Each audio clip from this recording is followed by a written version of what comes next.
તો વડોદરામાં લાંચિયા અધિકારીઓની ધરપકડ કરાઈ છે। ખાણ ખનીજ વિભાગના અધિકારીઓની ધરપકડ કરવામાં આવી। અરજદાર પાસે લાંચ માંગતા ફરિયાદ નોંધાઈ હતી। રેતીના ઓનલાઈન સ્ટોકની મંજૂરી માટે લાંચ માંગી હતી। 2 લાખ રૂપિયાની લાંચ માંગતા ફરિયાદ નોંધાઈ હતી। સિનિયર ક્લાર્ક યુવરાજસિંહ ગોહિલની ધરપકડ કરાઈ છે। આઈટી એક્ઝિક્યુટિવ કિરણ પરમારની પણ ધરપકડ કરી લેવામાં આવી છે। તો આ સાથે જ ઇન્ચાર્જ ભૂસ્તર શાસ્ત્રી સહિત 3 લોકો હાલમાં ફરાર છે, જેને શોધવા માટે પોલીસે અલગ અલગ ટીમ બનાવી છે।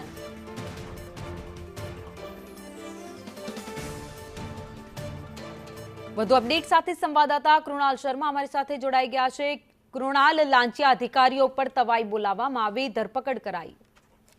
જે રીતે ખાણ ખનીજ વિભાગની એ જવાબદારી છે કે જે લોકો ગેરકાયદે રેતીકરણ કરતા હોય છે તે માફિયા ઉપર તેઓ દવાઈ બોલાવે, પરંતુ ખાણ ખનીજ વિભાગમાં પણ ભ્રષ્ટાચારનો રાફડો ફાટે છે। તેનો પુરાવો છે કે આ 2 અધિકારીઓની રંગે હાથ લાંચ લેતા એસીબીએ ધરપકડ કરી છે। રેતીનો ઓનલાઈન સ્ટોક બતાવવાનો હોય છે અને તે મામલે 2 લાખની લાંચ માંગવામાં આવી હતી, જેમાં ઇન્ચાર્જ શાસ્ત્રી રવિ મિસ્ત્રી સહિત 4 જેટલા કર્મચારીઓની સંડોવણી હતી।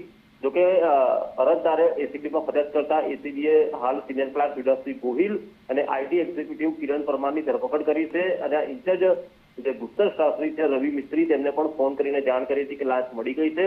સાથે જ અન્ય જે કર્મચારી છે સંકેત પટેલ, આ બંને ફરાર થઈ ગયા છે। યુવરાજસિંહ ગોહિલ અને કિરણ પરમારની ધરપકડ કરીને વધુ કાર્યવાહી હાથ ધરાઈ છે અને ફરાર જે અધિકારી છે તેને ઝડપી પાડવાનો પણ ચક્રો ગતિપાત કરાયો। આભાર માહિતી માટે।